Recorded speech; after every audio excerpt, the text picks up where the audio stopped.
Donald Trump arrived at the Manhattan District Attorney criminal trial on day 7, week 2, not looking well, looking very panicked, and talking about how he thinks he's going to win the state of New York in the 2024 election. This is what he's talking about. And as he arrived in court, he was hit right away with another application by the Manhattan District Attorney to hold him in contempt. Again, the other contempt motion, there was a hearing that was held earlier in the week for that. Justice Merchan had reserved ruling on that. And thereafter, Donald Trump had given a number of interviews and made a number of statements that further violated the gag order that's in place. And one of those was identified by our editorial team at MeidasTouch.com, where Donald Trump accused the jury of being unfair to him, of being 95% Democrats. And I guess it should be noted that nothing Donald Trump says is even logical at all. Like, his lies and his disinformation and propaganda are bad. Just think about what I just said, though, too. Donald Trump arrives saying that he's going to win New York. He thinks that the New Yorkers love him. And then on the other hand, Donald Trump is out there on right-wing media saying that it's unfair. He can't get a fair jury pool. He needs to leave New York. It's 95% Democrat. So just think about that. So let me show you what went down. Donald Trump arrived in court today. And by the way, the background of all the things that are taking place, you have an oral argument before the United States Supreme Court occurring at that exact same moment where Donald Trump's claiming absolute presidential immunity. And let me not mince words, folks. Donald Trump's lawyer argued to the United States Supreme Court as Donald Trump was walking into the Manhattan criminal trial. Trump's lawyer before the Supreme Court said, yes, Trump can order the military to kill his political opponents. Yes, Donald Trump could sell nuclear secrets. Yes, Donald Trump could launch a coup against the United States of America because those are official acts and Trump would be subject to immunity.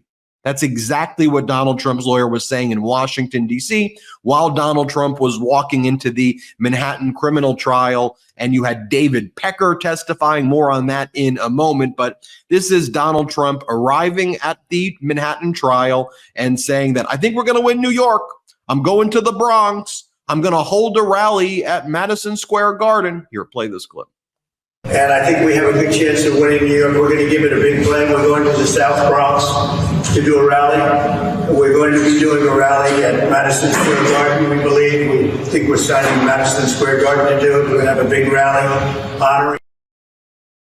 So that's what he's talking about. We think we're going to have a big rally in Madison Square Garden. By the way, there was another rally that was held in Madison Square Garden in the 1930s by Nazis who were also using the label about making America great again and some of the same iconography that Trump and MAGA are using. Maybe that's why his mind went to holding something in Madison Square Garden, or as he says, Madison Square Garden, I believe. Let's take a look at this next clip of Donald Trump arriving, where once again he spreads the lie that nobody, that the MAGA supporters want to be there by the court, but because there's this lockdown, which we've debunked, we've had people go to the courtroom and make videos showing that it's not locked down. There's like one person there who's a MAGA supporter outside. If Trump protesters wanted to show up, they could. They're not showing up because none of his supporters want to protest for him there. They saw what happened last time that went down, okay? Here's Donald Trump saying, they can't arrive. My protesters aren't going to show up. Here, play this clip. But we had a country that was respected, and now we have a country that's a joke. It's being laughed at all over the world, and you have riots at all the universities. The only place that's locked down is this courthouse because they don't want any supporters here. They don't want MAGA here. They don't want anybody, and this thing is locked down like a buttoned-up vest, and it shouldn't be. If they did the same lockdown in Columbia, NYU, and the colleges and universities, you'd have no problem whatsoever. But there you can put tents up, you can stay as long as you want. But this courthouse is locked down. There's not a person within 5 blocks. They have more police here than, and I call them New York's finest because that's what they are. And they don't want to be doing this either. They like to be straightening out conditions, and they'd like to be at the colleges and making sure that they don't have what's happening, because what's happening at the colleges is a disgrace. All over the world, people are laughing at us. This is the worst run country right now, probably anywhere, just about. You don't get much worse. We have a president who's a disaster. We have a president who's the worst president in the history of our country. All you have to do is look at the millions of people coming in from prisons, from mental institutions, and terrorists. They're coming in at levels we've never seen before. So I'm going to go in now and sit in front of a case, election interference. This is the way they think they're going to get elected. But I guess based on what I'm looking at, it's driving up my poll numbers. Not driving them down. Thank you very much.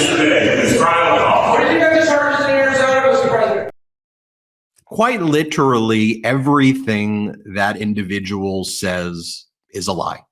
Word for word, lie, lie, lie, lie, lie. And as we watch what was unfolding in court today, as Donald Trump's former colleague, David Pecker, who used to lead a company called AMI, which was the parent company of National Enquirer, went in detail about the deal, about the arrangement between him and Donald Trump, where David Pecker and the National Enquirer would quite literally draft stories on behalf of Donald Trump that were fake, that were fraudulent, that were defamatory, that were lies to attack Donald Trump's political opponents. So then in 2016, 2015, Donald Trump would say, hey, I read this article. Did you see that on this article? They're saying I had nothing to do with this at all. And then David Pecker testified about how the scheme and scam evolved to the point where they would actually kill these stories, first for a doorman, then for a woman named Karen McDougal, who Donald Trump had an affair with. And then they started talking about how it was that David Pecker tried to structure this purposefully to skirt, to violate campaign finance laws, that this was done knowingly and intentionally and maliciously. And ultimately, David Pecker and the National Enquirer and AMI entered into a non-prosecution agreement with the federal government where they had to testify about everything that went down. But David Pecker has laid it all out. And then David Pecker started talking about when it finally came to Stormy Daniels, that Pecker thought that he was even uncomfortable buying out the story from a porn star, and said, like, I'm not going to. I did the Karen McDougal one. I did the other one. I'm not comfortable doing Stormy Daniels. Trump and Cohen, you could go out and do this one on your own. And then they did. I mean, Pecker's been an absolutely devastating witness for Donald Trump. But as Trump is in there, arriving in court, spouting the lies, it's worth noting that you have one case. There's three things going on, almost there are four things going on at the same time, right?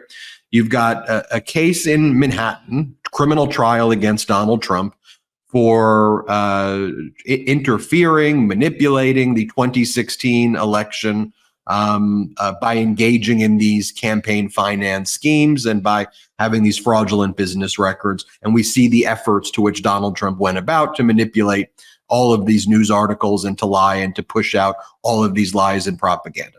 Then in Washington, D.C., you have oral arguments where Trump tried to topple a free and fair election, and his lawyer argues this is what should be allowed. This is what our founders wanted. They wanted kings and authoritarians. Just straight up arguing that in front of the United States Supreme Court. And then you have Donald Trump just doing it again in 2024, relying not on the National Enquirer this time. This time it's Fox. This time it's Newsmax. This time it's all the right-wing media that spreads the lies. He's got somebody quite literally in the courtroom whose job is to follow him around with the portable printer to print out the articles from the right-wing media that he's manipulating, that he likes, to show you those headlines and push his narratives over and over again, and then rely on the legacy media to not do their job at all and hold him accountable. You think it's going to be on the front page of the New York Times or of any legacy major media that Donald Trump's lawyer argued that he should be able to assassinate political rivals, sell our nuclear secrets, accept bribes? Do you think that's what's going to be talked about? Or you think they're going to write a headline, difficult arguments that the Supreme Court is grappling with on complex legal doctrine or something stupid like that? Come on, give me a break. And then the fourth thing that happened is in the E. Jean Carroll matter, where Donald Trump sought a motion for a new trial there. Let me just read for you this opening paragraph. Just happened moments ago from federal judge Lewis Kaplan. Here's what he said, denying Donald Trump's motion for a new trial. Just think about this. This isn't happening in federal court.